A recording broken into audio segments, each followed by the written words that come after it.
Hello and welcome to the TEFL Alumni Series, a podcast where we invite our graduates of the Teaching English as a Foreign Language program at the American University of Armenia, and talk about topics that are relevant to teachers, educators in Armenia. My name is Irshat Madyarov. I'm the program chair of the TEFL program at AUA, and today we are joined by Dianna Torosyan, graduate of 2016. Welcome, Dianna. Thank you, Dr. Madyarov. So, Dianna, what have you been doing so far? Give us a quick update after your graduation. So, basically, after the graduation, I continued teaching for about 6 or 7 years. And after that, I just quickly decided to do my second master's degree in education and international development at University College London. And after that, I decided to move ahead with management of educational projects. So currently, I'm managing an MHPSS, Mental Health and Psychosocial Support in Armenian Schools project, which is funded by the World Bank. It's being implemented by Teach for Armenia, and it's also we are doing it in close cooperation with the Ministry of Education. So now I'm managing that project. All right, wonderful and impressive. Thank you for doing this cool job for Armenia. And it seems like you said it was a master's degree from UCL? Yeah, there was a master's degree. Okay. So now here we would like to talk about, if we rewind 9 years ago, 9 years ago, when you were just a student here and working on your last year of study, would like to talk about your capstone project. And for your capstone project, you actually wrote a book. And for our audience here, I would like to clarify, a capstone project in the TEFL program is a final project that our graduate students undertake. They can do one of the 3 types. One of them is just a comprehensive exams where they review all of the course content and write a few-hour exam. The second option that they could consider is a research thesis, and that's the original, we call it primary research project. And a third option, which is what Dianna chose to do, we call a design project. And during this project, the students would pick a course content that they would develop, maybe an assessment package, obviously related to teaching English, or a combination of the two. They would develop it from scratch, and then they would also pilot it. And so Dianna did just that, but she went really an extra mile and created a whole book out of it. So tell us how you came up with this idea. So first of all, it's not only me, but it's us. So we did it together, and not only together, but also Alena also supported us in this ACE department of AUA, also supported us. Yes, and ACE is Akopian Center for the Environment. Yeah. Alena Mirkhanyan is our director. Yeah, and a lot of other people who supported us with having this book finalized from AUA. So just thanks to all of them for that. The idea came to me when we were having this environmental course that was taught by Alena Mirkhanyan at AUA. So, and that was the time when we were learning about CLIL course, what in general content and language integrated learning is. So it was the time when I had the idea of mixing these 2 things together, like the content, environmental content, and the language part. So because it was like interesting to me to see whether I could do it, and second of all, the method was really very interesting. So yeah, that's the way how I had the idea of doing this book. Now, interestingly also, like I mentioned, you had to do the pilot. Yeah. And I remember what we ended up doing is we actually applied for a grant. And we did receive a grant, which was a small grant from the Norwegian Embassy, which at that time, the Akopian Center for the Environment, I believe, was distributing. And so you used this money to pilot this course content. Could you talk about this briefly? So we piloted this book in 2 villages, Hatsik and Karagert villages. And so we received that small grant, and we kind of spent all that money on printing the book and on the transportation to go to those schools and piloting the book. And so it wasn't like this. The book wasn't like this. It was like very, very draft. And we were working on the content, trying to finalize it and improve it. So we just printed all those materials and took them to schools. And because we have lots of hands-on activities in the book. So, for example, cleaning up and filtering water. So projects. Projects. Community projects, essentially. Yeah. Projects. So we had to do all of that in those schools. And we used that small grant for that. And were there any teachers? I don't remember anymore. Were there any teachers involved in the Only pilot? students. We were doing only with the students. Okay. Yeah. All right. How many students all in all? I think it was about 100 students from 2 schools because we were doing different classes. Different groups, yes. Classes, yeah. Fascinating. How about you tell us more about if somebody wants to create a book of this kind, and not necessarily an environmental CLIL book, maybe something original that they wish to create, maybe supplementary materials for their regular classes or a standalone course they want to create to teach English through content, or maybe not through content necessarily. In any case, what does it take to create a book like this? Could you walk us through the basic steps? So I can say how I did that. So the first of all is that you have the vision, the idea, because when you don't know what you want to do, that's very difficult to get on the track. So I think you also need to think about what interests you most of all. Because first of all, I didn't think of it as a book. I didn't have the idea that it was going to be published as a book. I was just doing my capstone project and it turned out to be a book. So first of all, you need to find something that interests you. And for example, in this case, environmental issues was something that interested me. And I was into teaching. So those 2 things were really of high interest to me. So when you are doing something, especially a book, you need to find the interest and second of all, find the need. Because I don't think in Armenia I have come across, I would say in the Armenian context because I'm not sure about the world. So in the Armenian context, I haven't come across to any type of a book like this. So, and it kind of sounded to me interesting to try it, to see what will happen at the end. So first of all, that's interest and the need, because you might be interested in something, but you have to make sure that what you want to do hasn't been done before. And you are trying to kind of create new value. So I think this content and language integrated course was something, I think in Armenia it's the first one, if I'm not mistaken. So when you are mixing the environmental issues with teaching English. So this was the first step. So I first got interested in the environmental topics, and then I decided to mix it with the teaching the language. And then what I did was because when you are looking at the book, it's divided into 3 sections, like the Earth's surface, the Earth's natural resources, and the Earth's atmosphere. So you have to come up with the topics, like map out the topics that you want to have in the book, because the environmental topic is like a very huge topic and you need to kind of narrow it down. What is it that you want to have in your book? And the other thing is that I'm not a specialist about the environment. So you have to make sure that all those topics that you are choosing, you need to make sure that you know enough to include those topics in your book. Or maybe like in your case, if I may jump in, then you actually engaged experts. From the ACE department to help you understand the topics and the sequence, So when you are drafting the book, you need to kind of know enough to kind of map out the topics. But then, of course, you need to have somebody, an expert, to go through those topics to make sure that everything is correct regarding the subject matter. Yes. So the second thing was just, other than mapping out, to learn more about the topics. Because when you learn more about the topics, it's then when you can identify what type of activities you want to include from the language-wise perspective.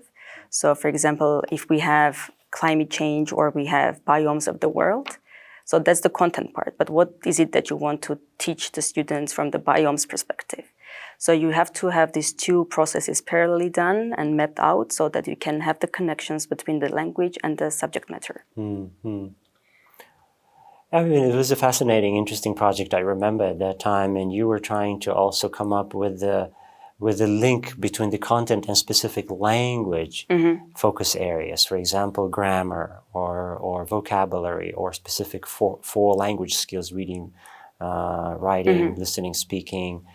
We focused on what level? We were thinking like A2? Elementary, yeah. Elementary, so that would be CFR, A2. Could you comment about on how you try to juggle the right level of language complexity? Because, I mean, at that level, they wouldn't be ready for any kind of grammar, but this topic is so complex. You could easily, be carried away and include the language that's way too difficult. Yeah. So I think we did that together. And so what we did was like having the topics in one section, and then we had like, the 4 sections, like listening, reading, writing, and speaking, because we also created videos for listening and for speaking sections. So first of all, when you have the topic, and then you need to simplify it, like for the elementary students, what are the words that I want to be included in this section? So you map out the words, and then you map out the types of activities that you want to have in your book to teach those words. So this is more about of research and learning a lot, reading a lot, so that you can and a lot of information. You need to be able to prioritize what you need and how you are going to include all that in your book. So it's kind of having all components one next to another, so that you can also see the connections.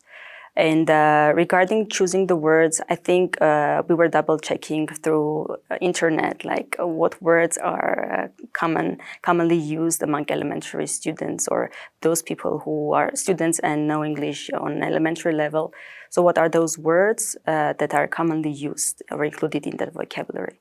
So we were like picking those words and adding them into this book, so that it can be like also level-wise correct. So to track back a little bit, so you said in terms of the steps, you had an idea, you have an interest, you explore it, then you start mapping out the content and the language at the same time. What else? There were goals, outcomes, assessment components. Could you comment on that? Yeah. So because in general, the whole book is divided into 3 sections, but we also have like the grammar part, and then we have the listening part, reading part, and speaking part. But other than that, we have also projects. So the assessment part is mainly included in the project section. For example, we are learning the words, we are speaking, we are doing like writing and reading. But at the project part, we were trying to speak only English, and all the content that we have learned before that class, we were going to kind of show and present how much we have been able to internalize that content. Okay. Yeah. So ultimately, I think it's important for somebody who's trying to do this for the first time, or maybe they haven't done it too many times. I think it's important to have a list of key goals, and some of it will be content related, some of it will be language related, maybe something else. In your case, it was, I think, also community service. They did the projects in the community and such, so 21st century skills type of things. And then for each goal, then they would write out the outcomes. And then each outcome would be linked to assessment of some sort that you mentioned here. So other than this book, we also have the teacher's manual and the teacher's slides. So it goes together with this book. Okay. And all these materials are online, so it can be easily accessible. So when it comes to assessment, it's not only like quizzes and tests. So we decided to have this is more like hands-on book that can be practically used. Like it's not something formal, but can also be used extracurricular in an extracurricular manner. Yeah. So because when it comes to assessments, for example, we have lots of presentations. So we do the teaching, and then we assess whether the materials have been internalized by presentations, and then through hands-on activities when we try to communicate with each other in English. All right, Dianna. So this happened 10 years ago, 2015 now, fast forward, and now we're in this day and age where we have a lot of new technology, such as generative AI, that generate images, sound, help us work with text. If you were to create a book like this now, would you use any of the generative AI tools? Absolutely. Could you comment on... So basically, I was thinking about that as well. So basically, when we were writing this book, anyhow, we were doing research. So reading other books, searching materials online. So I think with generative AI, it would be much easier to handle with all that process. For example, you can do the brainstorming with the AI. For example, I need references regarding environmental, these type of topics. Can you help me find the references? And then you can easily find those references rather than spending much time on looking for those books. So other thing is that it can help you brainstorm at different stages. For example, what types of activities can be generally included for this age group of students in a book. And it can support you with brainstorming, but then relying heavily on AI just to have the whole book written, of course, that's not something that can be encouraged because there are the ethical issues and also the cultural context, because AI can give you a lot of information, what can be done, but the also cultural context is very important to see whether the book and the materials that you're creating, whether they can be fit for your students or not. Mm-hmm. Because there are lots of needs that you can see among the Armenian students that need to be somehow reflected in your materials. I want to also acknowledge here that the book, besides obviously we being the co-authors, and you mentioned Professor Alan Mirkhanyan as being the spearheading force behind the Akapian Center for the Environment that gave us the content, there were donors. There were private donors that helped hire the copy editor as well as the visual designer that put the book together in its nice form that we have right now. And their names are Linda Shahinyan and her chief. And we're very thankful to them as well. And we also had AOA Press in the midst of all of this production, and director of AOA Press, Shushanavakan, was the one who helped us proofread and validate the content before it was ready for printing. So important to acknowledge, obviously, a lot of people in the process. Also, the communications, AUA communications, helped us a lot with the visuals, because we were using Creative Commons a lot in this book, and they helped us to finalize the style and the polishing of the marketing materials. Which is another very important step, I think, for people that are planning to really create something and really put it out for, especially if they want to sell it and gain profit, or even if they're not, then it goes into public, then there are certain rules that need to be followed, such as content to be of Creative Commons, or to be that if it is not, then we need to request permission for use of certain visuals, for example. We can just go and grab any visual that we find in Google, right? Have you had any, I don't remember, cases where you really had a cool visual and it was not in Creative Commons? Did you have to go and chase the author? Yes, I did, because in Creative Commons, when I was downloading, first of all, when we created the draft, I was just using different photos and pictures from the internet. And then we had to change the whole material, the whole pictures, because they were not Creative Commons. So it was like an extra work, a lot of hard work, because it was really important. So when we were downloading Creative Commons to use in this book, and there were like a couple of authors that was mandatory referencing them in your book. So I had to reach out these copywriters and then ask their permission to use those pictures in the book without referencing them, because as such we didn't have any place section in the book for those references, and I have received those another permissions. Important step to keep in mind. Well, we could speak nonstop on this topic and many other topics.